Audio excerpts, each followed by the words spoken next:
Bonjour, je m'appelle Nicolas Gazo, je suis technico-commercial sur plateau d'Hydrokit avec la petite spécialité d'être sur la partie électrique. Alors oui, Hydrokit c'est de l'hydraulique, mais c'est aussi de l'électrique. Alors, étant sur plateau commercial, je reçois de nombreux appels, dont certains concernent des clients qui, lorsqu'ils ont monté toutes leurs solutions électro-hydrauliques et qu'ils arrivent au moment de tourner la clé ou de mettre en route, ils arrivent à la conclusion suivante. Ça ne marche pas. La première étape, c'est de cibler est-ce que le problème vient de l'hydraulique ou de l'électrique. Pour savoir ça, le plus simple, c'est savoir si vous avez de l'alimentation qui arrive sur votre bobine hydraulique. Pour ça, le plus simple, si vous avez un crayon testeur comme ça, c'est de venir tester si vous avez un champ électromagnétique ou pas.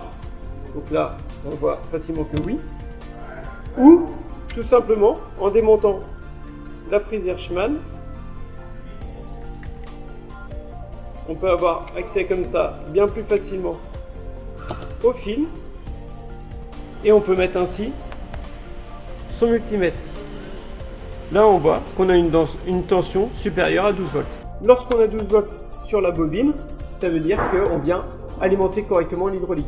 Lorsque vous commencez à mesurer des tensions inférieures, 11,8, 11,6, etc., là on a un risque d'avoir une alimentation trop faible pour piloter notre hydraulique.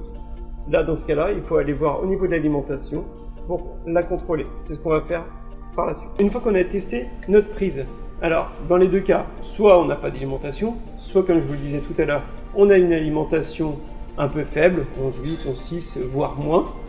Dans ce cas-là, il faut revenir à la base du système, c'est-à-dire son alimentation. La plupart du temps, sur des solutions agricoles, on part d'une prise 3 pots, puis de tracteur classique.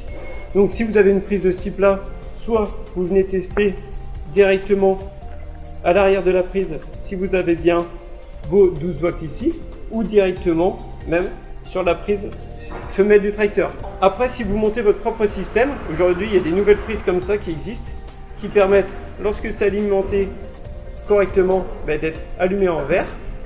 Lorsque le fusible a lâché, c'est allumé en rouge. Et lorsque c'est tout simplement éteint comme celle-ci, c'est simplement branché à l'envers. Pour vous aider à diagnostiquer votre problème, aujourd'hui, moi, pour réaliser mes essais, j'ai utilisé ça. C'est une batterie avec son faisceau. Au-dessus, on a directement des prises Hirschmann, prises 3 pots, etc.